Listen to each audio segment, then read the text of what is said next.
এই দেখো ইএমআই তে কষ্টের শেষটা একটা গাড়ি কিনে নেওয়া হয়ে যায়। আমার মনে হয় তাতে আমি থাকবো না। ধরো কেউ চুরি করছে, সেটাকে খুব রেখে ঢেকে বলা হচ্ছে, সেটা আমি ইন্সপায়ার হচ্ছে। I am not inspired, I stole from it.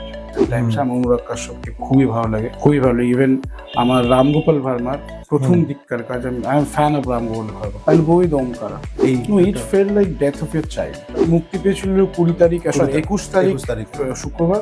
আমরা জানতে পেরেছিলাম তার আগের দিন বৃহস্পতিবার দিন দুপুর 2টোর সময়।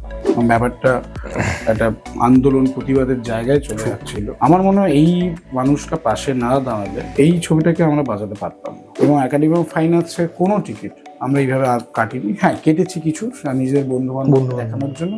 সেটার সংখ্যা হচ্ছে আই থিঙ্ক 27। শুধু কুকুর কেটে মেরে দেওয়া বা বেড়াল কেটে মেরে দেওয়া, এটাই কি দোষ? পাঠা কাটা দোষ নয়। হ্যাঁ, পাঠা কাটা কি দোষ নয়? আমার মনে হয় পার্সোনালি যত বেশি তুমি সিনেমা দেখবে তত ভালো তুমি ফিল্ম মেকার হতে পারো। তোমায় বললাম না, আমার লাইফের ক্ষেত্রে আমি ওই না বুঝো ব্যাপারটা রাখি না। আমার সিনেমার ক্ষেত্রেও সেটা আমার নেই। ফর্মুলা দিয়ে বানাবো না। সেটা যদি কোনোদিন বানাতে হয়, তার থেকে আমি ছবি বানানো বন্ধ করে টিউশন ফিউশন দেবো।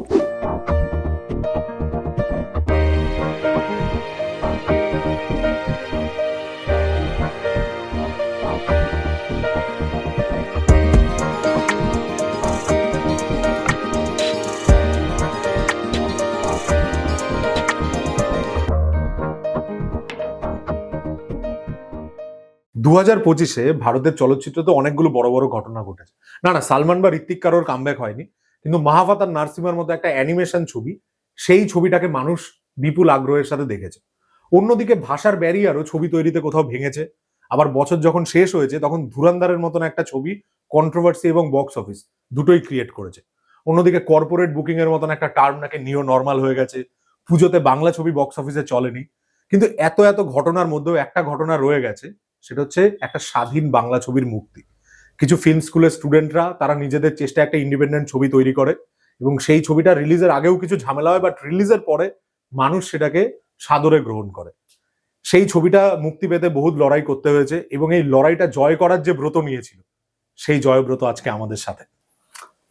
ওয়েলকাম। Thank you. তো জয়ব্রত দা, বিষয়টা হচ্ছে গিয়ে যে একাডেমি অফ ফাইন আর্টস তো রিলিজ হলো, এই মুহূর্তে পুরো ব্যাপারটা নিয়ে কিরকম কি আছো?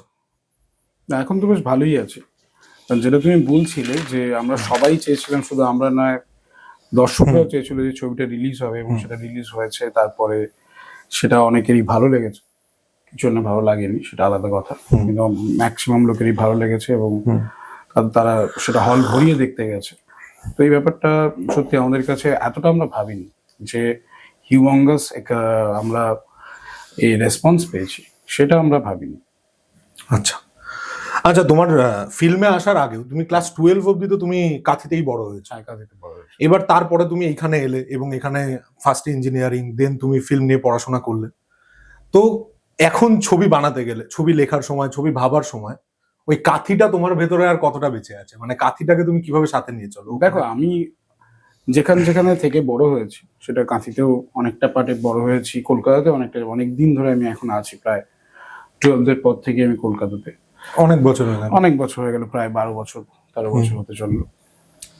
এই পুরো জার্নিটাই কিন্তু আমি যাই লিখি সেই লেখাতে হেল্প করে, এবং সেটা কাঁথির বড় হয়ে ওঠা বা কলকাতায় বড় হওয়ার পর আবার বড় হয়ে ওঠা, এই পুরো ব্যাপারটাই কিন্তু আমরা যখন লিখি, আমি যখন ক্যারেক্টার লিখি বা ক্যারেক্টার ডেভেলপ করি, সেটা বিভিন্ন ক্যারেক্টার যাদেরকে আমি দেখেছি ছোটবেলায়, বা যাদেরকে যে এক্সপিরিয়েন্সের মধ্য দিয়ে গেছি, সেটা পুরো ছবি না হলেও সেটা কিছু কিছু অংশে আমার ছবির পার্ট হয়ে যায়। সেটা আমার মনে হয় সবার ক্ষেত্রেই তাই হয়। তুমি যদি যখন লিখবে, তোমার পার্সোনাল এক্সপিরিয়েন্সের টাচ তো কিছুটা থাকবে, তবে আমি কনসিয়াসলি সেটা চেষ্টা করি যে সেই এক্সপিরিয়েন্সটাই যাতে ছবিটা না হয়ে যায় সেটা করার। কিন্তু হ্যাঁ, সে টাচ তো থেকেই যাবে। তো অবভিয়াসলি তুমি যেটা বললে যে কাঁথিতে বড় হয়ে ওঠার যে ব্যাপারটা, সেটা নিশ্চয়ই কিছু কিছু ক্ষেত্রে থেকে যায় রাইটিং এর সময়, মানে সেটা আনঅ্যাভয়েডেবল। আচ্ছা, মানে কাঁথিতে বড় হচ্ছ, সেই বড় হওয়াটা থাকছে, এবং তুমি এটাও ভাবছো যে ছবিটা যেন দর্শকের হয়, যারা দেখছে তাদের জন্য ছবিটা, শুধু আমার একটা না হয়ে থেকে যায়। আমার পার্সোনাল এক্সপিরিয়েন্স কি ছিল সেটা নিয়ে তো একটা গোটা ছবি বানানো, আমার মনে হয় সেটা আমার নিজের কাছে বোকামি মনে হয়। সেটা তো শুধু নিজে দেখলেই হলো, তাহলে সেটা তো আমি নিজে একবার দেখিয়েছি, এবং সেটা যদি আক্ষরিক অর্থে সেই ধরনের সিনেমাটিক কিছু না হয়, সেটা ছবি বানিয়ে সেটাকে দর্শককে রিকোয়েস্ট করা, আমার মনে হয় যে সেটা উচিত হবে না। ধরো আমি যদি জুরাসিক পার্ক দেখে থাকতাম তাহলে নিশ্চয়ই সেটা নিয়ে একটা ছবি বানানো যেত, কিন্তু আমি তো দেখিনি, আমার মনে হয় স্পিলবার্গও দেখেনি না। তো সেক্ষেত্রে তিনি একটু কল্পনার আশ্রয় নিয়েছেন যাতে একটা সিনেমাটিক জায়গায় পৌঁছতে পারে ব্যাপারটা।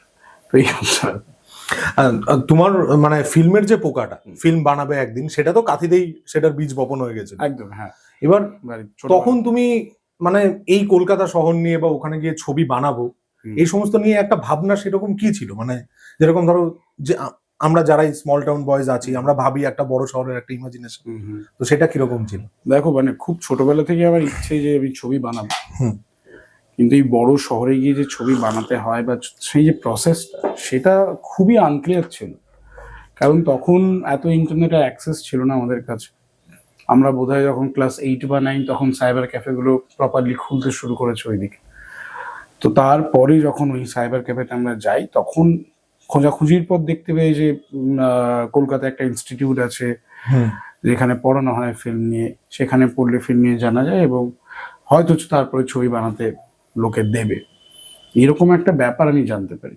কারণ দ্য হোল প্রসেস আমার এটা মনে হয়, আমি এই পুরো ছবি পার্সোনালি যেটা বানিয়েছি সেটা করার কিন্তু মনে হয় যে আমরা যারা বাইরের ছেলে to crack in this whole industry it's very difficult, tough, very tough. কারণ প্রথমত কেউ তোমাকে জায়গা করে দেবে না, কেউ তোমাকে, খুব কম লোক থাকবে যে তোমাকে নিজের স্বার্থ ছাড়া সাহায্য করবে।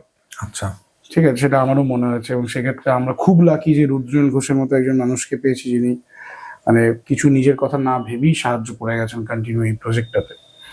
তো সেটা সবাই, আমি আমার যতদূর অনেককেই চিনি সেটা অনেকে পান না, তো এই ব্যাপারটা টাফ। এই ছবিটাতে যারা অ্যাসোসিয়েটেড ছিল মানে অ্যাক্টর অ্যাক্ট্রেসদের মধ্যে বলছি, যারা নোন ফেসেস, রুদ্রনীল ঘোষ হোক, সৌরভ দাস হোক, তারা তো সবাই থ্রু আউট এই প্রসেসটার মধ্যে হেল্প করে গেছে, একদম প্রচুর হেল্প করে, মানে শুধুমাত্র অভিনয় কেউ করেননি। মানে আমি এটা সব জায়গাতেই বলেছি, আবারও বলবো যে এই প্রজেক্টটা ওদের নিজেদের প্রজেক্ট ছিল। আজকে এই যে পডকাস্ট হচ্ছে, আজকে সৌরভ দা একটা অ্যাওয়ার্ড শোতে বেস্ট নেগেটিভ রোলের অ্যাওয়ার্ড পেয়েছে, and he is really happy. মানে ও সব জায়গায় নিজে বলে বেড়াচ্ছে এটা আমাদের অ্যাওয়ার্ড। তো এই যে কালেকটিভ যে ব্যাপারটা, এটা আমাদের ছবি তৈরি প্রথম শুটিং থেকে আজ অব্দি এখনো একইভাবে অক্ষুণ্ণ আছে। সেটা একটা মানে বড় ব্যাপার আমি মনে করি। যেরকম না যে সৌরভদা বলছে হ্যাঁ আমি অ্যাওয়ার্ড পেয়েছি, আমি ভালো অভিনয় করেছি, না সেটা না, মানে হি ইজ অলসো সেইং যে সবাই কালেকটিভলি করেছে, এটা গোটা টিমের অ্যাওয়ার্ড।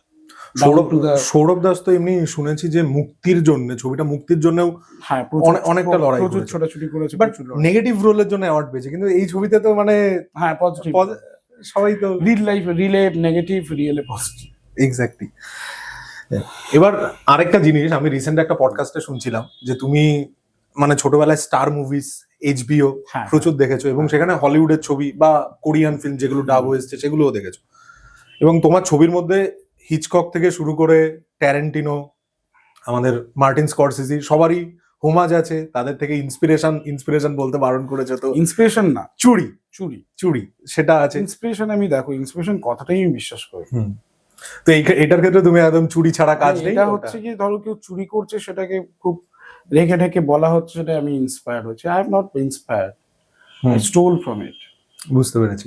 বাট মানে HBO বা স্টার মুভিজ এগুলো তো মোস্টলি ইংলিশ ছবি দেখায়, বাট ইন্ডিয়ান ফিল্ম ডিরেক্টরদের মধ্যে তোমার এই জার্নিতে ইন্ডিয়ান ফিল্ম ডিরেক্টরদের থেকে কাদের থেকে তুমি প্রচন্ড বেশি মানে অনুপ্রাণিত হয়েছো বলো, বা তাদের কাজ দেখে খুব মুভ করেছো? এটা অন্য অনেক জায়গাতেই বলেছি, এই যে সিনেমা বলে একটা জিনিস হয় এবং সেটা বানানোর যে প্রসেসটা সেটা আমি জানতে পেরেছি আনন্দমালার পাতা থেকে। সেটা হচ্ছে সত্যজিৎ রায়ের বিশেষ সংখ্যাতে সত্যজিৎ রায় কিভাবে বানিয়েছেন ওই নিয়ে অনেক ডিটেলস আলোচনা, আর্টিকেলস ছিল, ওগুলো আমি তখন পড়তে পারতাম না, মা পড়ে শুনিয়েছিলেন। তো হ্যাঁ, সত্যজিৎ রায়ের প্রভাব একটা বরাবরই থেকেছে, কারণ that was the man who inspired me, যে ছবি বানানো যায় বা বানানো এইভাবে করতে, মানে সেই ব্যাপারটার প্রতি আমার ইন্টারেস্ট তৈরি হয়েছে এই মানুষটার কাছ থেকে। এছাড়া বাই দ্য টাইম ইন্ডিয়ান ডিরেক্টরদের মধ্যে আমি দেখো সবার নাম বললে অনেক সময় চলে যাবে, আমি আরেকটা নাম খুব ইম্পর্টেন্টলি কন্টেম্পোরারি বলছি, মানে সেটা রিসেন্ট টাইমস আমার অনুরাগ কাশ্যপকে খুবই ভালো লাগে, খুবই ভালো। ইভেন আমার রামগোপাল ভার্মার প্রথম দিককার কাজ, I am fan of Ramgopal Varma. মানে he did some brilliant job in Indian film making. এছাড়া তো প্রচুর ডিরেক্টর আছে, যেমন সঞ্জয় লীলা বানসালি আছে। সঞ্জয় লীলা ভানসালীকে তোমার ভালো লাগে এমনি? আমার ভালো লাগে মানে দেখো ওনার স্টাইল অফ ওয়ার্ক হয়তো ওটা তো নিজস্ব একটা অটিওরশিপ আছে ওনার। হ্যাঁ নিজস্ব একটা আছে, কিন্তু আমার ভালো লাগে ওনার style of work, body of work, ওটাও আমার খুব ভালো লাগে। এছাড়া ধরো এখন তো প্রচুর ভালো ভালো ডিরেক্টর আছে। তুমি Vishal Bhardwaj, Vishal one of my Bhardwaj. favorite, one of my friends, a very খুবই- great maker, True. great maker. এছাড়াও শেক্সপিয়ার অনেকে আছে। ট্রিলজির কোনটা? শেক্সপিয়ার ট্রিলজির মধ্যে আরেকটা ও রোমিও করছে, আমি জানি না ওটা। হ্যাঁ ও রোমিও তো আমি দেখলাম, ওটা হ্যাঁ। দেখলাম। আমার মনে হয় আইল গো উইথ ওমকারা। ওমকার, আরে নাইস আইল গো উইথ ওমকারা। নাইস। ওম মানে এটা ডিবেট চলে, আমাদেরও মানে কলেজেও প্রচুর ডিবেট চলতো যে মাকবুল না ওমকারা না হেদার, এর মধ্যে তিনটেরই প্রচন্ড তিনটেই গুরুত্ব ভালো আছে। ছবি, তিনটেই খুবই ভালো ছবি। আমার মনে হয় যে এটা পার্সোনাল ফেভারিট। আমারও মাকবুল ওমকারা ইজ দারুণ অলসো লেগেছিল। Brilliant film, brilliant. মাকবুলও খুব ভালো, খুব ভালো। যদি একটা পিক করতে হয় আইল গো উইথ ওমকারা। হ্যাঁ আইল গো উইথ ওমকারা। আচ্ছা, এই যে অনুরাগ কাশ্যপের নাম বললে বা রাম গোপাল ভার্মার নাম বললে, এরা path breaking film maker. Indian Absolutely. ফিল্মে প্রচুর জিনিস নতুন করেছে। এবার একটা জিনিস দেখা যাচ্ছে যে একটা সময়ের পরে, আমি বলবো না কাশ্যপের ডাউনফল এসছে, কারণ কেনেডি আমি দেখেছি, কেনেডি আমার খুব খারাপ লাগে। আমিও দেখেছি, আমি আমার একটা নিও নোয়া ফিল্ম, সুন্দর একটা অ্যাপ্রোচ লেগেছে। কিন্তু রাম গোপাল ভার্মার আগের পর থেকে একটা ডাউনফল যে শুরু হলো, মানে ডিরেক্টরদের কি এটা কি কোনো ক্রিয়েটিভ জুস যেটা লোকে বলে ফুরিয়ে টুরিয়ে যায়, সেরকম আমি একটা বলতে ব্যাপার? পারবো না, মানে সেটা সত্যি, মানে রামগোপাল ভার্মার ওই ডাউনফলটা আমার খুব খারাপ লাগে, I মেনে was a নেওয়া যায় না। person, মানে আমি রামগোপাল ভার্মার প্রায় আগ অব্দি সমস্ত ছবি দেখেছি, আগ অব্দি, সমস্ত ছবি, এবং একবার না, আই রিওয়াচ দেম, কারণ প্রচুর জিনিস শেখার আছে। মানে ইভেন একাডেমি বানানোর আগে আমি রামগোপাল ভার্মার অনেক কটা ছবি দেখেছি। কোনটা স্পেশালি দেখেছে? আমি কোম্পানি দেখেছিলাম, কোম্পানি। হ্যাঁ, Ram Gopal gangster and everything, মানে ওটা কিভাবে ওয়ার্ক করে, কিভাবে ইন্ডিয়ানাইজ ভাবে ওনারা শুট করেছেন, সেগুলোর জন্য আমি দেখেছি ওটা। ইভেন সত্যা দেখেছি। সত্য। তো এগুলো এত ভালো ছবি, তারপর সেটা আমি বলতে পারবো না যে এই ডাউনফলটা কিভাবে এসেছে বা কি কারণে উনি ডিস্ট্রাক্টেড হয়ে গেছেন। আমার মনে হয় ডিস্ট্রাকশন থেকেই ডিরেক্টরদের ডাউনফলটা আসে, এবং সেটা বিভিন্ন ডিরেক্টর বিভিন্নভাবে ডিস্ট্রাক্টেড হন। তো সেক্ষেত্রে সেটা একটা কারণ বলে আমার মনে হয়। মানে যেমন তুই যদি দেখো, মানে লোকজন এটা নিয়ে অনেক মতভেদ থাকবে, কিন্তু আমার মনে হয় জ্যাক স্নাইডারও একটা ভালো ডিরেক্টর। খুব ভালো ডিরেক্টর। জ্যাক স্নাইডারও খুব important director in modern age, কিন্তু তারও একটা ডাউনফল এসেছে। তো সেক্ষেত্রে তার পার্সোনাল কারণ ছিল তার মেয়ের ডেথ। তো আমার মনে বিভিন্ন কারণে এই ডিস্ট্রাকশন থেকে ডিস্ট্রাকশনটা পার্সোনালও হতে পারে, বাইরের Professional জৌলুসও হতে পারে। তুমি নিশ্চয়ই ডিস্ট্রাকশন গুলো সরিয়ে রাখার জন্য নিজেকে সচেতন হ্যাঁ, তুমি রাখছো। নিশ্চয়ই দেখলে যে আমি এখন এখানে এসেছি স্কুটি করে। সত্যি হ্যাঁ, ইলেকট্রিক স্কুটি। ওই স্কুটিটা আমি যখন শুটিং করছিলাম তখন আমি কিন্তু ডিরেক্টরের পেছনে প্রথমবার বসেছি, এটা আমার কাছে একটা বড় অভিজ্ঞতা যে প্রথমবার একজন হিট ফিল্মের ডিরেক্টরের পেছনে বসছি। Hit flop doesn't matter, but এটা একটা সুন্দর অভিজ্ঞতা। তো এটা আমি পার্সোনালি মনে করি যে সেটা অনেকেই আমাকে বলেছিলেন এবার গাড়ি ফাড়ি কিনে নেয় ঠিক আছে, প্রথম কথা হচ্ছে গিয়ে দেখো, আমি যেটা মনে করি যে আমি যে মানুষটা ছবি বানানোর আগে ছিলাম বা ছবি রিলিজ করার আগে ছিলাম, সেটা যদি আমি না থাকি, আমি থাকবো না। সেটাই, তখন ছবিটাও আর তোমার থাকবে না, ছবিটা আর আমার থাকবে না, আমি থাকবো না। আমি তো ওই লোকটা যে স্কুটি চালিয়ে এসকে থেকে পোস্ট প্রোডাকশন করে বাড়িতে এসে ওই স্কুটি করেই রুদ্রদার বাড়িতে গিয়ে কথা বলতে গেছি। তো আমি তো ওই লোকটা, ওটা তো আমারই ছবি। এবার সেই ছবির সাকসেসের পর যদি আমি লোকটাই চেঞ্জ হয়ে যাই, দেখো EMI-তে কষ্টের সৃষ্টি একটা গাড়ি কিনে নেওয়াই যায়, ট্রু, ঠিক আছে, কিন্তু তাতে আমার মনে হয় তাতে আমি থাকবো না। তাতে আমার মনে হবে যে রাস্তার ধারে যে চায়ের দোকানে চাটা খেতাম সেটা আর খাওয়া যাবে না, কারণ সেটা স্ট্যাটাসের থেকে আমি উপরে উঠে গেছি। তখন আমাকে হয়তো কফি শপে গিয়ে কফি খেতে হবে, নর্মাল কেউ চা খাওয়ার ইচ্ছে হলো। এই পুরো ব্যাপারটা একটা নার্সিসিজমের জন্ম দেয় না? যখন আমার যেটা মনে হয় পুরো ব্যাপারটা একটা নার্সিসিজমের জন্ম দেয়, এবং সেটা এমন ভাবে জন্ম দেয় সেটা তোমাকে আস্তে আস্তে ডিস্ট্রাক্ট করে ফেলতে পারে। তো সেক্ষেত্রে আমি কনসিয়াসলি চেষ্টা করি যে আমি যেমন ছিলাম আমি সেরকমই থাকবো, সেটাতে আমার কোনো আপত্তি নেই। সেভাবে ভালোই ছিলাম, মানে কোনো খুব খারাপ ছিলাম না, আমি বেশ ভালো ছিলাম, আমি এখনো বেশ ভালো আছি। Sending a message, money is the by product, recently এই কথাটাও জয়ব্রত দাস বলেছেন, এবং এই ডায়লগটা শুনেই বুঝতে পারছেন এটা জোকারও বলেছিল, sending A message, that is the purpose. এবং এই ফিল্মটা যখন বানানো হয়েছে, যারা ছাত্ররা সবাই মিলে কাজ করেছে, তাদের সবার প্রথম ছবি ছিল, সবাই মিলে যথেষ্ট পরিমাণ চেষ্টা করে গেছে। এবং তোমরা সবাই মিলে যখন এই ছবিটা তৈরি করছো, সবারই তো একটা বার্তা এর মধ্যে লুকিয়ে আছে, তাদের পরিশ্রম সমস্ত কিছু লুকিয়ে আছে। এবং তোমরা জানো ছবিটা মুক্তি পাবে তার আগেও, মানে রিলিজের আগেও, এরকম না যে রিলিজ আটকানোর পরেই হাইপ ক্রিয়েট হয়েছে, রিলিজের আগেও একটা হাইপ ছিল, মানুষজন ট্রেলার দেখে খুব প্রশংসা করেছে, গানেও আনন্দ পেয়েছে সবাই। তো তারপর যখন জানতে পারলে যে ছবিটা রিলিজের দিন রিলিজ পাচ্ছে না, এবং তারপর খুব স্বল্প সময়ের হলো একটা ফেজ গেছে, হ্যাঁ খুব খারাপ ফেজ গেছে, হ্যাঁ সেটা খুবই খারাপ ফেজ। আমার প্রশ্নটা ঠিক এখানেই যে ওইটুকু সময় শুধু তুমি নয়, তুমি যারা অ্যাক্টর অ্যাক্ট্রেস এবং যারা কলাকুশলীরা ছিল, মানে কি করে তারা ডিল করলো ওই সময়টা? এটা তো একটা অলমোস্ট এই No, it felt like death of your child. Exactly It actually felt like death of your child. মানে এটা আমরা কি ফিল করেছি আমি এজ আ ডিরেক্টর, এবং এই পুরো পেইনটা আমার মনে হয় পুরো টিমটাই কালেকটিভলি ফিল করেছে। It's kind of death of your child. এবং সেটা শুধুমাত্র সে যারা ওই এক্সপিরিয়েন্সের মধ্যে দিয়ে গেছে সেই এক্সপিরিয়েন্সটা তারাই বলতে পারবে। এবং তারপরে যে পুরো ব্যাপারটা হলো, এবং পুরো মানুষ, ওয়েস্ট বেঙ্গলের মানুষ এসে পাশে দাঁড়িয়েছিলেন, এবং ব্যাপারটা একটা আন্দোলন প্রতিবাদের জায়গায় চলে যাচ্ছিল। আমার মনে হয় এই মানুষটা পাশে না দাঁড়ালে এই ছবিটাকে আমরা বাজাতে পারতাম না, এটা আমি এখনো মনে করি। মানে সাধারণ মানুষের দাবিটাও সবাই বুঝতে পারে, সাধারণ মানুষের যে জোরালো দাবি। এবং যেদিন ছবি রিলিজ করলো, তুমি একটু আগেই বলছিলে যে হল ভরিয়ে লোক হল ভরিয়ে গেছো, একটা আনন্দে গেছো যে ছবিটা রিলিজ হয়েছে। এই কালেকটিভ পাওয়ারটা না থাকলে ছবিটার পেছনে ছবিটা রিলিজ হতো না, ছবিটা বাঁচত না, এটা আমি মনে করি। এটা শুধুমাত্র আমার জন্য ছবিটা রিলিজ হয়নি, এটা ওয়েস্ট বেঙ্গলের সবার জন্য ছবিটা রিলিজ হয়েছে, এটা আমার পার্সোনাল। এটা মানে দেখতে গিয়েও আমরা ফিল করেছি যে আমরা যারা দেখছি তাদের কাছেও এটা শুধুমাত্র অন্য একটা ছবির হয়নি, কিছুটা পার্সোনালও হয়েছে। এটা হচ্ছে very personal film of everybody. Exactly, এটা একটা বড় ঘটনা। এবার আমরা তখন যে জিনিসগুলো শুনেছিলাম এই বিষয়টার উপর আমরা একটা ভিডিও বানিয়েছিলাম যে একাডেমি অফ ফাইন আর্টস এর রিলিজ কেন আটকে এবং প্লিজ মুক্তি দেওয়া হোক। তখন ফেসবুকেও তুমি লিখেছিলে যে কি কি সমস্যা উঠে আসছে, লাইক ফেডারেশনের একটা নিয়মের সমস্যা আছে, সহ প্রযোজক যিনি ছিলেন প্রমোদ ফিল্মস, তার একটা সমস্যা তৈরি হয়েছিল, এই জিনিসগুলো ছিল। বাট মানে কোন সময় জানতে পারলে যে এবার হয়তো আমরা মুক্তি পাবো, বা কিভাবে এটা হলো? এই আমাদের মুক্তি পেয়েছিল 20 তারিখ, 21 তারিখ শুক্রবার। আমরা জানতে পেরেছিলাম তার আগের দিন বৃহস্পতিবার দিন দুপুর 2টোর সময়। আচ্ছা, তার আগের দিন বৃহস্পতিবার দুপুর 2টোর সময় আমরা জানতে পারি। এবং খুব তাড়াহুড়ো করেই, কারণ ততক্ষণে যেটা হয় অডিয়েন্সরা হয়তো জানেন না, সেটা হচ্ছে গিয়ে বুধবার থেকে প্রোগ্রামিং শুরু হয়ে যায়, কোন হলে কোন ছবি কোন সময় চলবে সেটা বুধবার দিন ফিক্স হয়ে যায়। তো যেহেতু আমাদের ছবি রিলিজের কোনো খবর ছিল না, তো সেই জন্য সমস্ত হলেই প্রোগ্রামিং হয়ে গেছে।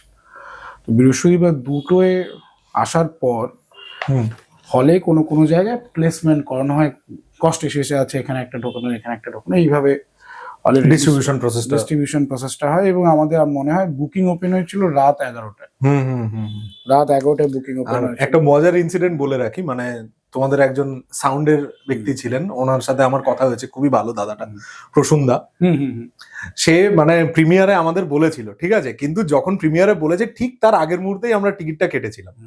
এবার সেই প্রিমিয়ারটাও আমি দেখেছিলাম যে মানে নর্মালি প্রিমিয়ার তো ছবির আগে অনেক সময় করার চেষ্টা করা হয়, তোমাদেরটা ওই দিন সন্ধ্যাবেলা ছিল, ঠিক আছে। তারপর ছবি মুক্তি পেলো এবং বিভিন্ন জায়গা থেকে তুমি অনেক রকম রিয়াকশন পেলে, এবং অডিয়েন্সের একটা স্বতঃস্ফূর্ত রিয়াকশন, পুরো সবাই মিলে সেলিব্রেট করছে একটা ছবিকে, বিশেষ করে ইউথরা, যে অডিয়েন্সটা প্রায় হলমুখী হয়ই না। তো সেই অভিজ্ঞতাটা আমাদের এখানের অডিয়েন্সের ক্ষেত্রে, বাইরের অভিজ্ঞতা তো একটা আছে, ওটাতে আসবে, সেটা কিরম ছিল? খুবই ভালো ছিল, মানে সেইটা তো আমি। এবং একটা জিনিস আমরা প্রথম থেকে ডিসাইড করে গেছিলাম বিফোর রিলিজিং দ্য ফিল্ম, মানে 14 তারিখের আগে থেকে। আমাদের কাছে প্রচুর, আমি মেসেজগুলোও দেখাতে পারি, আমার কাছে প্রচুর জায়গা থেকে এই যেটা তুমি বললে না, নিও নর্মাল হয়ে গেছে কর্পোরেট বুকিং, যে এত টাকা দিলে আমরা এই বুকিং করে দেবো, আপনাদের এতদিন হাউসফুল থাকবে, এরকম প্রচুর মেসেজ অফার আমার ফোনেও এসেছিল। উই ডিসাইডেড এথিক্যালি আমরা একটাও টিকিট এইভাবে কাটবো না, এবং একাডেমি অফ ফাইন আর্টসের কোনো টিকিট আমরা এইভাবে আর কাটিনি। হ্যাঁ, কেটেছি কিছু নিজেদের বন্ধু বান্ধব দেখানোর জন্য, সেটার সংখ্যা হচ্ছে আই থিঙ্ক 27। আমরা 27খানা টিকিট বিভিন্ন জায়গায় কেটেছি, তার মধ্যে একটা আমার বাবা মা প্রিমিয়ারে আসতে পারেননি, পরে এসেছেন, সেই দুটো। তাদের কি ইমোশনটা কিরকম ছিল? তাদের ইমোশনটা ছিল হচ্ছে কি, তাদের ছেলের ছবি রিলিজ হয়েছে, খুব ভালো লেগেছে, কিন্তু তাদের ডায়লগগুলো খুব একটা ভালো হয়নি। এইটা আমাকে বা মা বলেছেন যে ডায়লগগুলো পরবর্তীকালে একটু ভালো ডায়লগ লেখার চেষ্টা করো। আমি বলেছি যে হ্যাঁ, সেটা আমি করবো। কিন্তু তাদের ভালো লেগেছে, তারা ইমোশনাল ছিলেন, তারাও খুব উৎকণ্ঠাতে ছিলেন যে ঘটনা। ছবি রিলিজ হয়নি, কিন্তু মানে ডায়লগটা একটু ওনাদের পছন্দসই হয়নি। ঠিক, এটা তো মানে কাশ্যপও এটা বলছিল একটা জায়গায় যে তার যে ফিল্ম, মানে তার বাড়ির লোকের মা বাবার অনুরাগ কাশ্যপের ফিল্ম পছন্দ হয়নি, অভিনব কাশ্যপের দাবাং ভালো লেগেছে, ঠিক আছে। আর মানে একমাত্র একটা ছবি তাদের কাশ্যপের নাকি ভালো লাগে, সেটা নাকি হচ্ছে কি মুক্কাবাজ। মুক্কাবাজ কারণ ওটাতে গালিগালাজ কিছু নেই, অত ডার্ক কনসেপ্টের উপর ডিল করছে না। আর এমনি তো মুক্কাবাজ খুব ভালো ছবি, সেটা আমার ভালো লেগেছে, এন্ডিংটাও খুব মানে অন্যরকম। আমার ভালো লেগেছে, মানে অনেকের হয়তো ভালো লাগেনি, সেটা হলো কারণ মেবি অনুরাগ কাশ্যপের কাছ থেকে তারা অন্য কিছু এক্সপেক্ট করে। তুমি কি এমনি এই নিশানজি টু দেখেছো? নিশানজিটা দেখা হয়নি না, ওটা দেখো, দেখলে কথা হবে। মানে অদ্ভুত ছবিটার কিরকম একটা ব্যাপার বলো তো, একটা ছবির ফার্স্ট পার্ট হচ্ছে সেকেন্ড পার্ট ফার বেটার, কিন্তু ফার্স্ট পার্ট দেখেছে এবং ফার্স্ট পার্ট দেখে তো রিয়াকশন সেরকম বক্স অফিসের উপর তো সব তো ডিপেন্ড করেও না, কিন্তু সেকেন্ড পার্টটা দেখে মনে হচ্ছে আরে ভাই এটা তো ফার্স্ট পার্টটা মানে আরো বেটার হলে বেটার হতো, কারণ এইটা হচ্ছে ব্যাপার। যাই হোক, তো তোমার একটা ব্যাপার ছিল যে ওশানস 11 দেখে তোমার একটা মানে মনে হয়েছিল যে অনেকদিন থেকে ইচ্ছে ছিল একটা হেইস্ট ফিল্ম বানাবো, একটা চুরি নিয়ে ছবি হোক। তারপর যখন লেখা শুরু করলাম যে এত হাইটেক তো আমাদের বাংলাতে তো এত হাইটেক ব্যাপার স্যাপার নেই, আমরা তো এখনো লন্ডনে পৌঁছইনি, তো সেক্ষেত্রে আমাদের একটু বাঙালি হইতে একটু লো টেকে চুরি করতে হবে, তো সেক্ষেত্রে আমরা লেখালেখি সেইভাবে করেছি। তো তুমি মানে ফার্স্ট এই একাডেমি অফ ফাইন আর্টস এর গল্পটা একটা তো মনের মধ্যে ছিল, একটা হাইস্ট ফিল্ম করবো, একটা চুরি নিয়ে ছবি হবে, চোরদের গল্প হবে, কিন্তু মানে এই গল্পটা ক্র্যাক হলো কি করে? মানে তোমরা কি আগে ছবি বানাবো তারপর গল্পতে ঢুকেছো, নাকি গল্প রেডি করে দেন ছবি একটা বানাবো এটা মাথায় ছিল, আচ্ছা, যে আমাদের একটা ছবি বানাতে হবে, আমরা একটা সিনেমা বানাবো, ইট স্টার্টেড ফ্রম দেয়ার। আমার মনে হয় যে যারা আমরা এই প্রথম ছবি বানাই, আমার মনে হয় গল্পের আগে এই ভাবনাটা আসে যে আমরা একটা ছবি বানাবো, সিনেমা বানাবো, তারপরে গল্প লেখা শুরু হয়। এবং এক্ষেত্রে আমার এটা বলতে দ্বিধা নেই যে আগে আমরা ভেবেছি আমরা একটা ছবি বানাবো, আর এই তারপরে এসেছে বাজেট, তারপরে এসেছে গল্প, ছবি বানাবো, প্রডিউসারের কাছে তো যাওয়ার চান্সেস নেই, নিজেরা বানাবো। তারপর একটা গল্পের কনসেপ্ট হলো, একজন দুজনকে বললাম, ওনারা বললেন যে এই ধরনের ছবি তো বাংলায় চলবে না, এই ধরনের ছবি বাংলায় হয় না। এই নিদানটা কি করে দেয় এটা আমি জানি না, সত্যি জানি না। আমি গতকালই একটা জিনিস ঘটেছে, সেটা আমার বলতে আপত্তি নেই, কারণ আমি এইসব ব্যাপারে খুবই ক্লিয়ার।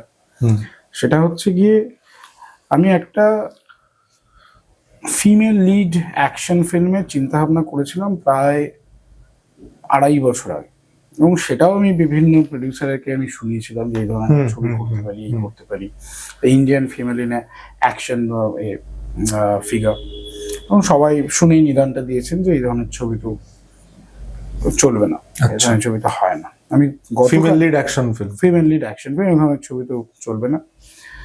এবং আমি গতকালই দেখলাম সামান্থার একটা ট্রেলার বেরিয়েছে। হ্যাঁ, ওটা তো রাজনীতি মুর্মু মনে হয়, ওটার ক্রিয়েটিভ ডিরেক্টর আর ক্রিয়েটর। আমি ওই ট্রেলারটা সবাইকে পাঠিয়েছি, যাকে আমি শুনিয়েছিলাম যে আপনারা বলেছিলেন যে এই ধরনের ছবি চলে না, আমি সবাইকে হোয়াটসঅ্যাপ করে পাঠিয়েছি। এক্স্যাক্টলি, ইভেন এরকম আরেকটা ছবিও হয়েছিল, যদিও সেটা বক্স অফিসে সফল হয়নি। আমার পার্সোনালি ছবিটা বেশ মজা লেগেছিল, আলিয়া ভাটের জিগরা। সেটা আমার মনে হয় জিগরার না কিছু স্ট্রাকচারাল ফ্লস ছিল, যে পেরিফেরিটা দেখাচ্ছে, যে জায়গাটার মধ্যে গল্পটা, সেটাও কিন্তু ক্লিয়ার নয় যে পলিটিক্সটা ওখানে ওটা ক্লিয়ার না, স্ট্রাকচারাল কিছু বেসলাইন ফ্লস ছিল জিগরাতে। Otherwise ভাসানওয়ালা is a very good director. এবং আমার মনে হয় যে সামান্থার যে নতুন এই ট্রেলারটা দেখে, ওটার নাম মনে হয় মা আন্টি বা সামথিং, আমি ভুলে যাচ্ছি, মানে মাফ করবেন সবাই আমাকে। যে ছবিটার নাম আমরা মনে করতে পারছিলাম না, ওটার নাম হচ্ছে মা ইন্টি বাঙ্গারাম। হ্যাঁ, তো সেটা তুমি সমস্ত প্রডিউসারদের পাঠালে এবং বললে যে এরকম ছবি তো আপনারা বলেছিলেন মানে সম্ভব নয় তৈরি করা ইন্ডিয়ান কনটেক্সটে। আমি বললাম এটা তো হয়েছে, দেখুন। তাদের মধ্যে কেউ আপাতত রিপ্লাই করেননি, সিন করে রেখে দিয়েছে, দেখা যাক কি হয়। তোমার ফিল্মেরই এবার একটা মানে একাডেমি অফ ফাইন আর্টস এর একটা জিনিসে যাই, ওটা আমার হেভি লেগেছিল লাস্টেরটা, কারণ ডান বামের যে ব্যাপারটা ছিল, ডান বামের এখন তো ছবি রিলিজ হয়েই গেছে, মানে আর স্পয়লারের ভয় নেই। তো ডান বামের ব্যাপারটা যে চরিত্রটার ওপর ফিট করেছে, রুদ্রনীল ঘোষের ওপর ফিট করেছিল, তো সেটা কি মানে এই প্রবলেমটা তো তোমার ছিল বলেছিলে যে ডান দিক বা দিকে একটা কনফিউশন হয়, কিন্তু রুদ্রনীল ঘোষের ওপর এই জিনিসটা তারপরে ওটা তো একটা মেটা রেফারেন্সও ক্রিয়েট করছে। হ্যাঁ, এটা তো একটা মেটা রেফারেন্স ক্রিয়েট করেইছে। ওই খুব কিছু একটা ডায়লগ আছে দেখবে যে পলিটিক্যাল পার্টির মতো, হ্যাঁ, ওটা আমরা পরে অ্যাড করি, কিন্তু এটা ওইটা ভেবে করা না, ওটা ভেবে করা না। ওটা ভেবে করা না, কারণ ডান বাম I wanted to keep that for the character. এবং ওটা তো প্লটটাকেও সার্ভ এবার করছে। এটা পুরো প্লটটাকে সার্ভ করছে ওইভাবে, কারণ ওইভাবেই পুরো গল্পটা বোনা। কিন্তু হ্যাঁ, মেটা রেফারেন্সটা ভালো তৈরি হয়েছে, গুড কোইন্সিডেন্স, পাবলিকের সাথেও ভালো হ্যাঁ, ম্যাচ করেছে। Very good coincidence. আরেকটা ব্যাপার, ওই বীরেশ্বর, আমাদের বীরেশ্বর যে ক্যারেক্টারটা ছিল, অমিত শাহ যেটা প্লে করেছে, এবং কৃষ্ণেন্দু, বীরেশ্বর আর কৃষ্ণেন্দুর ব্যাপারটা আমাদের লাস্টে যখন ছবিটা দেখছি, বীরেশ্বর কৃষ্ণেন্দুর জায়গাটা, সেখানে একটা আমাদের মধ্যে টেনশনও কাজ করছে। বীরেশ্বরের উপর যারা ডগ লাভার অবভিয়াসলি তাদের একটা রাগও কাজ করবে, আবার একটা ফানও, মানে ওই ফানটার মধ্যে না গিল্ট আছে একটা, যারা হাসবে আমাদের সবার একটা গিল্ট কাজ করবে যারা অত্যন্ত কুকুর ভালোবাসে। This is the exact emotion I wanted to create. Hmm. এই গিল্ট, তোমার গিল্ট হচ্ছে বাট তুমি মজা নিচ্ছ, ওইটাই, এই এই জায়গাটা I wanted to touch. That is the dark humour না, মানে এবং uncomfortable। মানে তুমি দেখবে যে throughout the violences also we treated it as a way you will enjoy the violence. True. গা শিরশির করবে না। আর গোরের যে একটা হিংস্রতা, সেই ভয়টাও নেই, কারণ ফানটাও all time it's funny, exactly. It has the fun element into it. তো এইটা আমরা চেষ্টা করেছি থ্রু আউট রাখার, through all the violence and the, এই যেটা বললে গিল্ট, এই পুরো ব্যাপারটা, এই জায়গাটা উই ওয়ান্টেড টু টাচ। এটা খুব ভালোভাবে পোর্ট্রে হয়েছে অডিয়েন্সের কাছেও। আমার এটা মনে হয়েছে আমরা গিল্ট খাচ্ছি যে হায় বাবা কুকুরটাকে মেরে দিচ্ছে, তাও বাট তার সাথে আমার একটা আনন্দ প্রশ্ন হচ্ছে। আছে এখানে, দেখো এখানে আমার ক্যারেক্টারটা আরেকটা প্রশ্ন তোলে, সেটা হচ্ছে গিয়ে ধরো শুধু কুকুর কেটে মেরে দেওয়া বা বেড়াল কেটে মেরে দেওয়া, এটাই কি দোষের? পাঠা কাটা দোষ নয়? হ্যাঁ, পাঠা কাটা কি দোষ নয়? দোষ তো বটেই। তো এটাও যেমন একটা প্রশ্ন। দ্বিতীয় প্রশ্ন হচ্ছে, তুমি যখন মাটন খেয়ে রবিবার দুপুরবেলা ঘুম দিচ্ছ, সেরকম ভাবেই ধরো আমাদের ভারতবর্ষেই নর্থ ইস্টে কেউ কেউ কুকুর বেড়াল ঘুম দিচ্ছে, তারা কি মানুষ না? তারাও মানুষ। তাহলে এই ওদের সংস্কৃতিতে ওটা যে মোরালিটির প্রশ্নটা আমরা তুলি, এটা based on what? Based on the form of your society in this region. True. It's not in your country also. হ্যাঁ, আঞ্চলিক তো ছেড়েই দাও, আঞ্চলিক একটা নর্মের উপর দিয়ে আমরা কোনটা ভালো লাগছে কোনটা ভালো লাগছে না, এটা তৈরি হচ্ছে একটা আঞ্চলিক নর্ম। ভারত বিচিত্র দেশ, এখানে মানে এই জায়গায় যেটা হচ্ছে অন্য জায়গায় ওটা হচ্ছে না, এবং সমস্ত জিনিসপত্রই এটার মধ্যে আছে। একদম একদম। এবং তুমি যদি গোটা পৃথিবীর কথা তোলো তো সেটা তো আলাদা, অবশ্যই আলাদাই জিনিস পুরো। তো এই প্রশ্নটা কিন্তু I wanted to keep it for the, like এটা হচ্ছে কি মানে কি বলবো, second layer of question I wanted to ask the audience, যে এটা দেখে তোমার হয়তো গা ঘিন ঘিন করছে, কিন্তু তুমি যেটা করছো সেটাও কি খুব আনন্দকর? সেটাই, ওটা দেখেও কারণ নিশ্চয়ই গা ঘিনঘিন করবে। যে কোনো vegetarian vegan subjective, very much subjective and based on your social form of that region. True. আরেকটা ব্যাপার, তুমি তো ছবিটা নিশ্চয়ই এডিটে বহুবার দেখেছো, তারপরেও দেখেছো, এবং অনেকবার একটা কাজ দেখতে থাকলে নিজে হয়তো ওই কাজটার প্রতি ইমোশনালি কোথাও একটা ব্লান্টনেস চলে আসে, যে মানে আর ফিল করতে পারছি না। তারপর তুমি অডিয়েন্সের রিয়াকশন দেখছো, তাদের ভালো লাগছে। আবার তুমি যে শিক্ষাক্ষেত্রটাতেই পড়াশোনা করেছো, SRFTI, সেটাও যথেষ্ট জনপ্রিয়, এবং ওখান থেকে অনেক পরিচালকও বেরিয়েছে, এবং যারাই যাচ্ছে সবাই ছবি তৈরি করবে এরকম একটা ভাবনা নিয়ে অন্তত যাচ্ছে তো বটেই। একদম, হ্যাঁ, সবাই তাই। এক্স্যাক্টলি। সেই তো কারণে সেখানে তারাও ছবিটা দেখেছে, এবং এমনিও অনেকে অনেক রকম মতামত দিয়েছে। তো তুমি তো আর দেখে নতুন করে কিছু ফিল করতে পারো না, তোমার যেটা বানানো, তোমার যেটা বলার বলেছে। বাট এরকম কি কি টেক ওয়ে আছে যেটা তুমি নেক্সট কাজের মধ্যে অবশ্যই মনে রাখবে? ওভারঅল এই রিভিউ, রিয়াকশন, হোয়াট এভার, সেটা থেকে শুনে নিয়ে। প্রচুর টেক ওয়ে আছে। আমার মনে হয় সেটা আমি নেক্সট কাজের জন্য রেখে দিই। হ্যাঁ, মানে আমি এটা বলছি না যে তুমি ছবিটার কি কি ক্রিটিক্যাল পয়েন্ট সেগুলো না, ওভারঅল নেক্সট কাজের মধ্যে তুমি অন্য কোন কোন জিনিস হয়তো ট্রাই করবে, বা এটা থেকে নিয়েই নয়, এমনিতেও তোমার অ্যাজ ডিরেক্টরও তো তুমি 4 বছরে অনেকটা প্রোগ্রেস করেছো। হ্যাঁ, সেটা তো অবভিয়াসলি হবেই ওটা। দেখো, আমার নেক্সট যে ছবিটার যেটা প্ল্যানিং আছে, সেটা এই ছবির জোন থেকে কমপ্লিটলি আলাদা জোনের ছবি হবে। বুঝতে পেরেছি। তবে হ্যাঁ, প্রেমের ছবি হবে না, এইটুকু। প্রেমের ছবি হবে না? প্রেমের ছবি হবে না। পরের ছবিটা সম্পর্কের গল্প সেই অর্থে নয়, এটা একটা high octane action thriller. High octane action thriller, nice. ঠিক আছে, মস্তি কিন্তু ভাই। তো সেটা নিয়ে আপাতত প্ল্যানিং চলছে, কিছুদিন বাদেই অ্যানাউন্সমেন্ট করবো হয়তো, যদি সবকিছু ঠিকঠাক চলে। একটা ব্যাপার মানে আমি বিভিন্ন পডকাস্ট ইন্টারভিউ সমস্ত কিছুতেই দেখেছি যে একটা কথা উঠে আসে, জয়ব্রত দাস খুবই শান্ত, বেশ সিরিয়াস, কিন্তু তার ছবি কিন্তু যথেষ্ট ফাঙ্কি, যথেষ্ট মজার এবং অনেক ফিজেল, অনেক মজাও আছে। তো ওই ব্যাপারটা কোথা থেকে আসে? ওটা কি থাকে মানে ওটা ভেতর থেকেই ভেতর থেকেই আসে? দেখো সব জায়গায় তো সমস্ত ধরনের মানে রূপটা দেখিয়ে দেওয়া যায় না। সেটা হয়তো কিছু রূপটা আমার রাইটিং এর মধ্য দিয়ে আসে, সেটা সেই ব্যাপারটা ভেতর থেকেই আসে। আর সব জায়গায় যেরকম দেখানো হচ্ছে না, তেমনি ছবিটার জন্য কিছু পড়ে থাকুক, সেটার মধ্যে লোকে দেখুক। মানে ছবিটাও তো আমার বক্তব্য, ছবিটাও তো আমি কি বলতে চেয়েছি, কি ধরনের কথা বলতে চেয়েছি, বা রাগ হলে কাকে কি ধরনের কথাবার্তা বলি, সেটা ছবিতে ডায়লগে আমি লিখে দিয়েছি। এই হচ্ছে ব্যাপার। আচ্ছা, একাডেমির আমরা একটা প্রিকুয়েলের কথা শুনছিলাম যে তুমি একাডেমির একটা প্রিকুয়েল চিন্তা ভাবনা করছো। তো পরের ছবিটা তো আই গেস একাডেমির প্রিকুয়েল নয়, না মানে একাডেমির প্রিকুয়েল আলাদা একটা ছবি হবে, আলাদা একটা ছবি হবে, সেটা একাডেমির জোনেই, পাল্প জোনেরই একটা ছবি হবে। আর ওই নামের যে একটা ম্যাচ থাকবে বলেছিলে, যে একাডেমির মানে একাডেমি অফ ফাইন আর্টস এর মধ্যেই পরের ছবির নাম দেখতে পাচ্ছি, সেটা কি next film or the prequel of that? না, নেক্সট ফিল্মের নাম। নাইস, নেক্সট ফিল্মের নাম দেখতে পাবো। অল দ্য বেস্ট, ওটার জন্য অনেক শুভেচ্ছা। আশা করি আর একটা দারুণ কিছু দেখতে পাবো। এবং কাজ করছি এখন, টাইম লাগবে বছর খানেক বা তার বেশি, তারপর রিলিজ হবে। ওটার কি মানে প্রযোজক সেট হয়ে গেছে? কথাবার্তা চলছে, হ্যাঁ। কিছু প্রযোজক ইন্টারেস্টেড আছে, তারা কাজ করবে, হয়তো মানে পজিটিভ নোটেই কথাবার্তা চলছে। তো ওনাদের আমি এটুকুই বলেছি যে দেখুন, মানে 3 মাসে ছবি করতে পারবো না, আমার 1 বছরের বেশি টাইম লাগবে, তো যিনি রাজি হবেন তার সাথে করবো। বুঝলাম। এই বছর আমরা অন্নপূর্ণা বসুরও একটা ছবি দেখেছি, স্বার্থপর। আমার পার্সোনালি ছবিটা বেশ ভালো লেগেছে, চেনা জোনের মধ্যে, কিন্তু আমার ইন্টারেস্টিং লেগেছে, খুব ভালো, এবং স্বল্প সময়ের মধ্যে ওই ছবিটাও হয়েছে। এছাড়া পৃথা মুখার্জিরও আমি একটা ছবি দেখেছিলাম, মুখার্জিদার বউ। হ্যাঁ, পৃথাদি খুব ভালো বানিয়েছে। উনিও এসআরএফটিআই এর, মানে এনারা দুজনেই এসআরএফটিআই এর, এবং তারপর হচ্ছে গিয়ে মানে আরেকজন তরুণ তুর্কি জয়ব্রত বাবু এসেছেন, তিনিও একটা দারুণ ছবি বানিয়েছেন। তো এই 3টে ছবি মানে ফিল্মের স্টুডেন্টরা বানাচ্ছে। তো এসআরএফটিআই তে বা ফিল্ম ইনস্টিটিউটে এই ফিল্মের স্টুডেন্টদের ঠিক কিভাবে তৈরি করা হয়, কিছুটা প্রসেস যদি তুমি বলো। আমিও এমনি চলচ্চিত্র বিদ্যারই ছাত্র, কিন্তু আমি মানে ফিল্ম মেকিং এর স্টুডেন্ট নই, মানে বুঝতে পারি স্টাডিজ। আমাদের আমি পড়েছি সিনেমাটোগ্রাফি নিয়ে, আমি ডিরেকশন নিয়ে পড়নি। তো আমি যতদূর দেখেছি, ডিরেক্টরদের স্ক্রিপ্ট রাইটিং, বিভিন্নভাবে কিভাবে স্ক্রিপ্ট রাইটিং এর স্ট্রাকচারিং তৈরি হয়, বিভিন্ন মাস্টার ক্লাস করানো হয় ওদেরকে। তারপরে ধরো প্রচুর ছবি দেখানো হয়। আমার মনে হয় যে কোনো ফিল্ম মেকারের ক্ষেত্রে প্রচুর ছবি দেখাটা খুব ইম্পর্টেন্ট। সেই ইনস্টিটিউটের না হলেও বাইরেও যদি রেগুলার হলেও হবে। মানে দেখো, ইনস্টিটিউটে পড়া ইজ নট আ ম্যান্ডেট, এটা আমি এক্স্যাক্টলি ওটাই।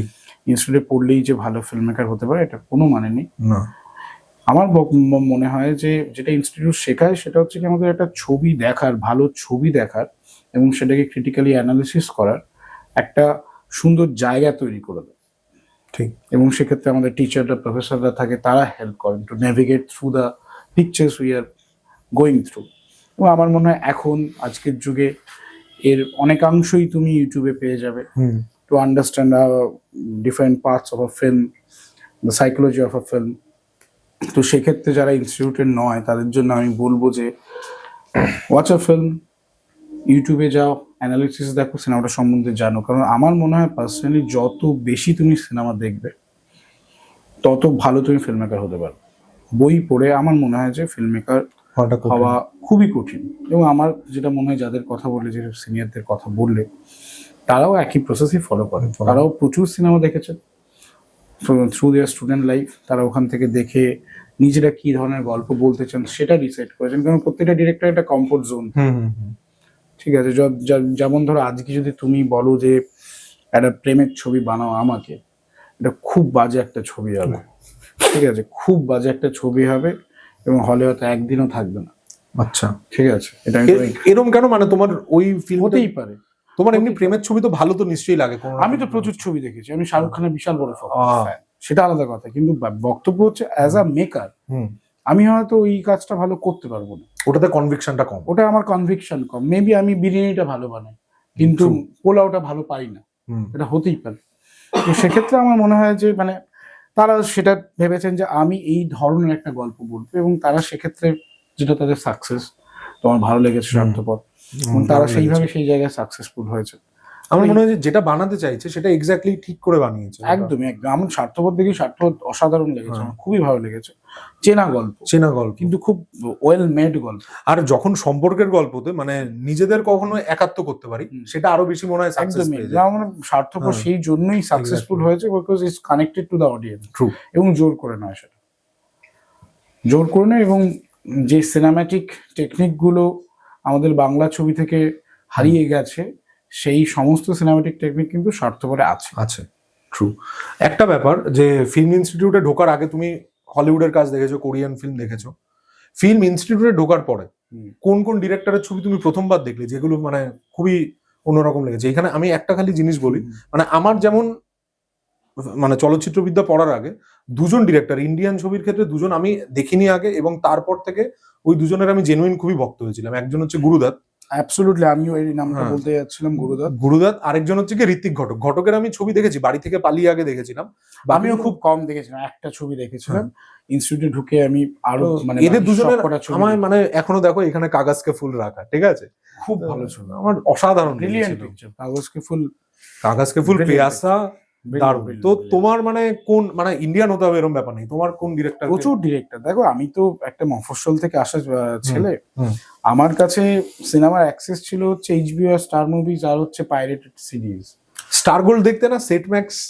সেট ম্যাক্স খুব একটা, ওখানে তো হিন্দি ছবি দিত, হিন্দি ছবি দিত, হিন্দি ছবি দিত। আমি হিন্দি ছবি খুবই কম দেখেছি। এখন দেখো এমনি?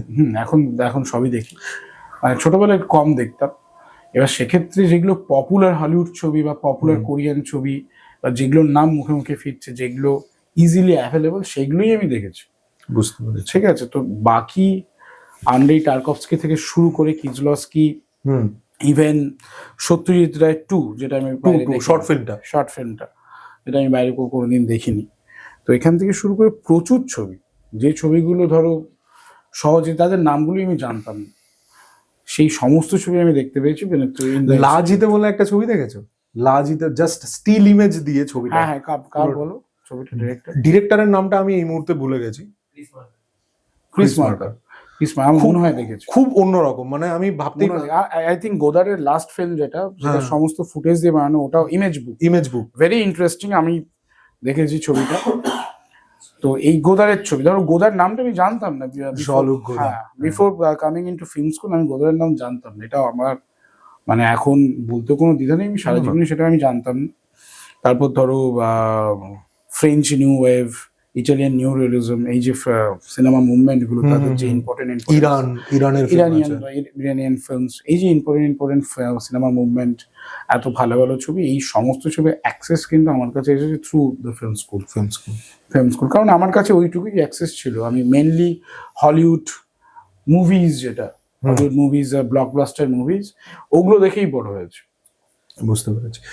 আচ্ছা, এই যে ফিল্ম ইনস্টিটিউটের ক্ষেত্রে, যে কোনো এলিট ইনস্টিটিউটের ক্ষেত্রে, শুধুমাত্র এসআরএফটিআই বা এফটিআই বলছি না, যেখানে এরকম ফিল্ম পড়ানো হচ্ছে বা শেখানো হচ্ছে, সেখান থেকে বিধু বিনোদ চোপড়া বেরিয়েছে, রাজকুমার ইরানি বেরিয়েছে, এবং টার্কোভস্কিও ফিল্ম স্কুলেরই স্টুডেন্ট। এবার এরা তাদের ছবিটাকে মানুষের সামনে এনেছে, সেই ছবিটা মানুষজনও খুব অ্যাপ্রিসিয়েট করেছে, দেখেছে। আবার একটা নোশান তো এরকমও আছে যে যেটা মেইন স্ট্রিম সেটাই খুব খাজা, সেটা দেখবো না, এই একটা নোশানও আছে, একটা মানে কি বলবো, না কুচুপনা বলা যায়, হ্যাঁ, সেই বিষয়টা রয়েছে। এবং সেরম বন্ধু বান্ধব বা শিক্ষার্থীরাও থাকবে। তো ওদের ক্ষেত্রে স্নবিশ একটা ব্যাপার, সেই ব্যাপারটা নিয়ে তোমার কি বক্তব্য এই জায়গাগুলোর ক্ষেত্রে, যে এটাই শুধু ভালো ছবি, এটাই গুড আর্ট? হ্যাঁ, প্রবলেমটা হচ্ছে, তোমায় বললাম না, আমার লাইফের ক্ষেত্রে আমি ওই নাগুচু ব্যাপারটা রাখি না। আমার সিনেমার ক্ষেত্রে সেটা আমার নেই, কোনোদিনই ছিল না। কারণ আমার মনে হয় যে এলিটিজম দিয়ে ভালো ছবি তৈরি করা সম্ভব না। কারণ যে ছবিটা অডিয়েন্স দেখছে সেটা খারাপ ছবি, আর যে ছবিটা শুধু ফেস্টিভ্যালে চলছে সেটা ভালো ছবি। আমার মনে হয় এইটা খুব ভুল এবং ভ্রান্ত একটা ধারণা। অনেক জনপ্রিয় ছবিও খুব ভালো ছবি, যেমন আমি যদি বলি last year Oppenheimer, let's keep aside the politics of it. Okay. It's a brilliantly made film. It's a blockbuster also. Right? True. তো আমার মনে হয় যে আর্ট আর কমার্স একটা ফিল্ম দুটোই অ্যাচিভ করতে পারে, এবং সেটা সম্ভব করা। এবং সত্যজিৎ রায়ের অনেক ছবি, সোনার কেল্লা আর্টিস্টিক্যালি ইম্পর্টেন্ট, হিরক রায়ের দেশে, গোপী গাইন বাঘাবাইনও খুব popular, commercially huge successful. Exactly. তো আমার মনে হয় যে, আমার পার্সোনালি যেটা মনে হয়, এই যে স্নবারিটা আছে, যেটা কমার্শিয়াল, সেটা ভালো না, সেটা আমার মনে হয় খুব ভ্রান্ত একটা ধারণা। সেটা আমার পার্সোনাল মতামত, সেটা অন্য কারোর অন্য মত থাকতে পারে। এবং তুমি যদি আমাকে পার্সোনালি জিজ্ঞেস করো, দিল বলে দুলনিয়া লে যায়েঙ্গে, it's also very good film, very well made film, very well made, very well made film. তো সেটা, আর ওটাও একটা ট্রেন্ড সেট করেছে, কিন্তু ওটা একটা ট্রেন্ড সেট করেছে। ওটা বলিউডকে অ্যাকচুয়ালি অক্সিজেন দিয়েছে ফর কামিং 10 years। True. 10 বছরের জন্য অক্সিজেন দিয়েছে একটা গোটা এত বড় একটা ইন্ডাস্ট্রিকে। ওই পাতটাও অনেকটা বলে দিচ্ছে যে নেক্সট ছবিগুলো কিরকম হবে। বাট একটা ব্যাপার হয়, ডিডিএল যে যতটা অরিজিনাল ছিল, তারপরে সেটাকে রেপ্লিকা করতে গিয়ে একটা ফর্মুলার মধ্যে তৈরি হয়েছে। But DDLJ is a very important film. Academy of fine Arts কি ফর্মুলার মধ্যে পড়বে সেটা আমি জানি না। দেখো, আমি ফর্মুলা দিয়ে তো সিনেমাটা বানাইনি, পরে তো ছবি আমি ফর্মুলা দিয়ে বানাবো না। সেটা যদি কোনোদিন বানাতে হয়, তার থেকে আমি ছবি বানানো বন্ধ করে টিউশন ফিউশন দেবো, সেটা আলাদা। মানে সেই অবস্থায় আমি কোনোদিন যাবো না। এবার সেটা যদি ফর্মুলার মধ্যে পড়ে, সেটা যদি অনেক লোকের ভালো লাগে, সেটা পড়বে, তাতে আমার কোনো আপত্তি নেই। আমি চাই না পড়ুক, কারণ প্রত্যেকটা ছবি যেটা তৈরি হচ্ছে, they should try something original. নাহলে যদি এইটা না হতে থাকে, industry as a industry, collective ইন্ডাস্ট্রিটা প্রোগ্রেশন বন্ধ হয়ে যাবে। যেটা আমি দেখেছি, মানে ফর্মুলা ফিল্মের সাথে সাথে, যেন হলিউডে হচ্ছে কমার্শিয়াল ফর্মুলা ফিল্ম হচ্ছে এখন লাস্ট ফ্রম 10 years এর super hero films is the formula set films. এটা ছাড়াও they are relentlessly doing a lot of kind of films which is out of formula. ঠিক আছে, এবং হ্যাপেনিং উইথ কোরিয়ান ফিল্মস। তো এবং আমি রিসেন্টলি ইন্দোনেশিয়ায় গেছিলাম, এবং তুমি ভাবতে পারবে না ইন্দোনেশিয়া যে সিনেমার ইন্দোনেশিয়ার ওভারঅল রিঅ্যাকশন কিরকম ছিল। খুবই ভালো ছিল। সেটা তো আমি বলছি, আমি যেটা ওখানে আলোচনা দেখছিলাম, যে ওখানে এটা সিনেমার budget, it starts from what we have in Bengali cinema.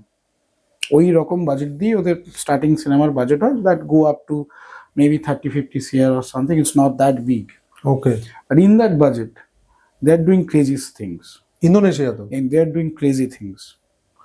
Very very good films. আমি ওখানে বসে প্রচুর ইন্দোনেশিয়ান ছবি দেখেছি। আমি সকালবেলা উঠে ছবি দেখতে চলে আমি এমনি ছবি দেখতেও খুবই ভালোবাসি। আমি দেখতে পারি। আমি ইন্দোনেশিয়াতে তো ওই ফেস্টিভ্যালের দিনে 4টে করেও ছবি দেখেছি। বাবা, মানে ফিল্ম ডিরেক্টর হওয়ার আগে ফিল্ম বাফ। হ্যাঁ, সকালবেলা উঠে আমি সিনেমা দেখতে চলে যেতাম।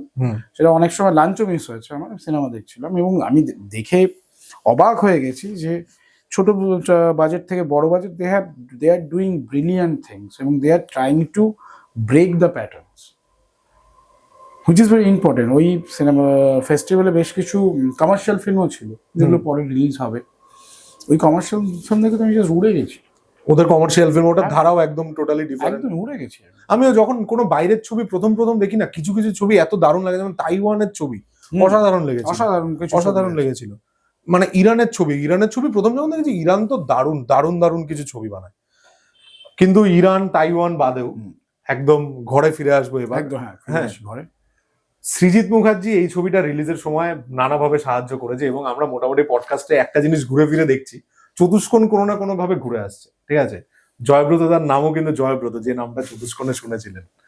তো সেই তো শেয়ারও করেছিল। হ্যাঁ, তো সেই মানে চতুষ্কোণ দেখার ইম্প্যাক্ট, তুমি অলরেডি একটা পডকাস্টে বলেছো চতুষ্কোণ তোমার খুবই ফেভারিট ছবি। খুবই পছন্দের ছবি চতুষ্কোণ। মনে হয় গত 10 বছর ওয়ান অফ দ্য ফাইনেস্ট ছবির মধ্যে চতুষ্কোণ একটা অসাধারণ একটা ছবি। এবং চতুষ্কোণের কোন জিনিসগুলো তোমার সবচেয়ে বেশি ইন্টারেস্টিং লাগে? তারপর আমি কয়েকটা একটু বলবো। দেখো, প্রচুর জিনিস interesting. Let's start from the ending, যেখানে জয়ব্রতর মৃতদেহ অল দ্য ক্যারেক্টার যাদেরকে আমরা থ্রু আউট ছবিতে দেখেছি, বিভিন্ন গল্পের মধ্যে দেখেছি, তারা উঠে আসে। এবং আমরা বুঝতে পারি যে এই লোকগুলো শুধু জয়েরই কোনো বন্ধু ছিল। জয়ের গল্পে they became a character, face of ওই ক্যারেক্টারগুলোকে দেখে গেছি, ফেস অফ দ্য ক্যারেক্টার। এটা আমার ব্রিলিয়ান্ট টাচ লেগেছিল। ওখানে আরেকটা সুন্দর জিনিস, ছোট্ট ওই জিনিসটার উদাহরণেই বলছি। এবং ছবিটার মধ্যে আমরা যে জিনিসটা দেখতে পেয়েছিলাম, যে রাহুল এবং পায়েল সরকারের একটা সম্পর্ক আছে, অন্যদিকে ইন্দ্রাশিস সেখানে জড়িয়ে আছে। ফিল্মের শেষেও ওই যখন মেটাটা ভাঙছে, তখনও কিন্তু ওদের মধ্যে ওই ব্যাপারটা রেখেছে, ওই টেনশনটা ওটা রেখেছে। খুব সুন্দর টাচ, ওটা দারুণ। এবং তারপরে মানে গানগুলো তো অসাধারণ গান ছিল, প্রচুর মেটা রেফারেন্স, প্রচুর ফিল্মের রেফারেন্স, দারুণ। একটা আমার হেভি লাগে, সেটা হচ্ছে মানে চিরঞ্জিত একটা জায়গায় দরজাটা বাজায়, আর দরজাটা খোলে, সেখানে একটা মেয়ের নাম থাকে জ্যোৎস্না, সেই বেদের মেয়ে জ্যোৎস্না। এইগুলো চতুষ্কোণে ফ্যাসিনেটিং ছিল, দারুণ দারুণ ছিল। মানে চতুষ্কোণ আমার তো যেটা বললাম তোমার, এছাড়া আর কোন ছবি ভালো লাগে? সৃজিত মুখার্জি। 22 শ্রাবণ। 22 শ্রাবণ। 22 শ্রাবণ দেখে বিশ্বাস করো মানে ওই ছবিটা দেখার পর I wanted to make a film in Bengal. Okay, ওই ছবিটা দেখার পর মানে এর আগে ছিল যে ছবি বানাবো 22 শ্রাবণের পর, কারণ 22 শ্রাবণ দেখার জন্য আমি কাঁথি থেকে বাস ভাড়া করে কলকাতায় এসেছিলাম। কোনো একদিন 22 শ্রাবণ হয়েছিল বলে হয়তো আজকে একাডেমি অফ ফাইন আর্টস এর মধ্যে একটা ছবি, তাও একটা গাটস অ্যাবসলিউটলি, কারণ 22 শ্রাবণের মতো ছবি, এটা আমরা কথা বলছি আই থিঙ্ক 2012 2011 বা 12তে 22 শ্রাবণ, তখনকার দিনে অ্যাডাল্ট ছবি এবং এত ভালো একটা ছবি। এবং সেক্ষেত্রে সেখানে শহীদ মুখার্জি পরোয়া করেননি যে এখানে কিস্তিটা দেবো না, এই হবে না। He wanted to make the film the way he wanted. এবং আমার মনে হয় 22 শ্রাবণ দেখার পর, 22 শ্রাবণ দেখার আগে আমরা ভাবতাম যে বাংলাতে ছবি বানিয়ে খুব একটা লাভ নেই, কারণ আমরা যখন ইয়াং ছিলাম তখন ওই যে ধরনের বাংলা ছবিগুলো তখন আসছে, হাতে গোনা কয়েকটা বাংলা ছবি ছাড়া কিছুই দেখতাম না। আচ্ছা আচ্ছা। আমার মনে হয় 22 Shraban had a impact on me.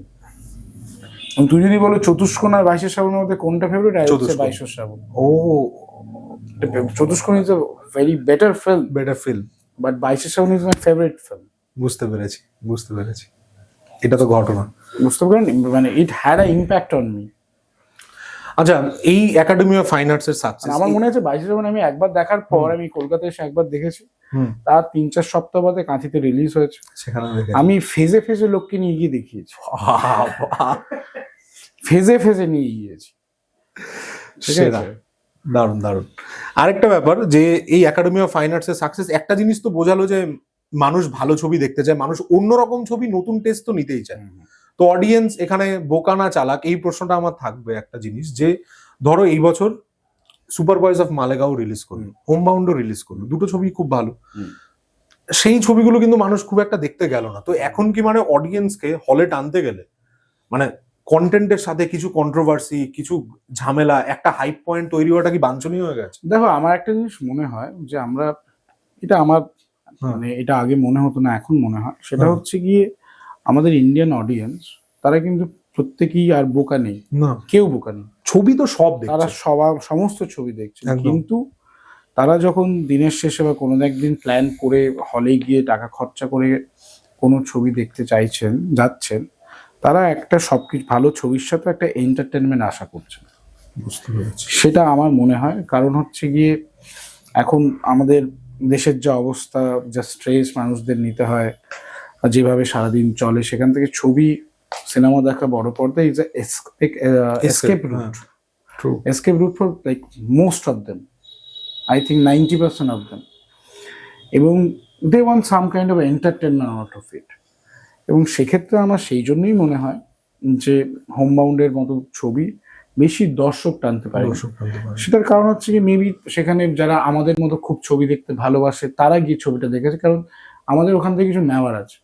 কিন্তু মেজর অডিয়েন্স কিন্তু একটা ছবি থেকে একটা এসকেপ চাইছে, একটা আনন্দ পাওয়ার। এটা কোভিড এর পরে বেড়েছে আরো, তোমার মনে হয়? কোভিড এর পরে যখন মাল্টিপ্লেক্সের প্রাইসটা আরো বেড়ে গেল অনেক, এখন যেমন মানে ডেইলি যখন আমাদের রিভিউতে ছবি দেখতে হয়, টানা মাঝে মাঝে মুশকিল হয়ে যায়। ঠিক আছে, তো মাল্টিপ্লেক্সের দাম বাড়া, কারণ তার আগেও কিন্তু মিড বাজেট ছবি চলতো। কোভিড এর আগে আয়ুষ্মান খুরানা, রাজকুমার রাওদের সব ছবি চলছে, তারপরে গিয়ে ওই ছবি, আমার মনে হয় মাল্টিপ্লেক্সের দাম একটা ফ্যাক্টর, সেটা একটা ফ্যাক্টর, এটা আমার পার্সোনালি মনে হয়। মানে 250 টাকা দেবো, তাহলে আমি একটা ঝা তক্তকে বিনোদন কেন নেব? আমাদের ছবিতেই বলো যে গ্লোবে আমাদের প্রায় প্রচুর হাউসফুল, এবং আমরা দেখছিলাম যে মানে 5000 থেকে 5500 লোক শুধুমাত্র গ্লোবে আমাদের ছবিটা দেখেছে। ঠিক আছে, ডেইলি না, টোটাল এক মাসে 5-5.5 লোক, হিউজ ফুটফল গ্লোবে, শুধু গ্লোবে আমাদের ছবিটা দেখেছেন। এবং আমার এটা মনে হয় যে একটা কারণ হচ্ছে যে হিউজ ক্রাউড গ্লোবে গেছে, সেটার কারণ হচ্ছে গ্লোবের টিকিটের প্রাইসটা কম ছিল। এবং মাঝখানে ডিস্ট্রিবিউটর আমাদের বলেও ছিলেন যে এখানে কি আমরা টাকাটা বাড়াবো, তো I said no, keep it 99। কারণ আমাদের দুটো কারণ ছিল, যে আমাদের ওরকম প্রফিট করার জন্য আমরা ছবি বানাইনি, আমরা দর্শককে দেখাতে চেয়েছিলাম। কারণ ওটা যেহেতু আমাদের ডিস্ট্রিবিউটরের নিজস্ব হল ছিল, তো ওখানে আমরা রেগুলেট করতে পারতাম। তো সেক্ষেত্রে বলেছিলাম কিপ ইট দ্য মিনিমাম, যাতে লোকজন এসে দেখে ছবিটা। কারণ বড় বড় multiplex we cannot control their ticket prices, but ওই জন্য আমরা বলছিলাম থ্রু আউট ওখানে 99 রাখো, তাই ছিল সেসব। এবং দেখবে যে পরবর্তীকালে অন্য ছবি ধুরন্ধর রিলিজ হয়েছে, ওখানে দাম বেড়ে 149 হয়ে গেছে। তো সেটা আমরা বলেছিলাম যে আমাদেরটা করো না। আচ্ছা, আমরা একাডেমি অফ ফাইন আর্টস এর ক্ষেত্রে মানে যখন আমরা একাডেমি অফ ফাইন আর্টস এর রিভিউ করেছি, তার আগে রিলিজের আগে ভিডিও করেছিলাম, এবং তোমার কাছে আমি শিওর এই রিকোয়েস্টটা বারবার গেছে যে দেখো আমাদের রাজ্যে তো একটা হিউজ সংখ্যক ইউথ অডিয়েন্স, তারা অলরেডি রাজ্যের বাইরে থাকছে, একদম একদম। এবং এই মুহূর্তে দাঁড়িয়ে বাংলা ছবির মেইন অডিয়েন্সটা আমি রেগুলারলি হলে গেলেও দেখি যে মানে মিডিল এজ থেকে বয়স্ক অডিয়েন্সটাই বেশি মেইন অডিয়েন্স, কিন্তু এই ছবিটার মেইন অডিয়েন্স হয়তো ইউথ ফ্রেন্ডলি বেশি, ইয়াং অডিয়েন্স বেশি। একদমই। এই ছবির আমার মনে হয় 90% বিজনেস ইউথরাই করে দিয়েছে। তো সেটা বাইরে মুক্তি করার কোনো ব্যবস্থা আমরা চেষ্টা করছি। দেখো ব্যাপারটা হচ্ছে কি, আমাদের তো বাজেট নেই, তোমরা জানো খুব ভালো করে, বাইরে মুক্তি করার জন্য যে পরিমাণ টাকা এই লাগে। প্রশ্নটা আসলে আমার বাইরে ব্যাঙ্গালোর থেকে 3-4 জন বলেছে, এটা প্লিজ করিস। হ্যাঁ, মানে আমাদের এই মুহূর্তে বাজেট নেই, তো বাজেট নেই এবার, সেই কারণে যখন এই যে হলের যে কালেকশন আছে এটা এখন ফিরে আসবে, আমরা সেটা it is a long process, it tax time. তো ওটা যখন ফিরে আসবে তখন আমরা চেষ্টা করবো যে বাইরে রিলিজ করার। বুঝতে পেরেছি। আর আমরা next Academy of fine Arts কে হলের পরে ওটিটিতে কোথাও দেখতে পাবো? কথাবার্তা চলছে বিভিন্ন ওটিটির সাথে, যে যারা নেবেন তাদেরকে দিয়ে দেবো। তো ওরকম একটা প্ল্যানিং আছে আমাদের, এই হচ্ছে ব্যাপার। বুঝতে পেরেছি।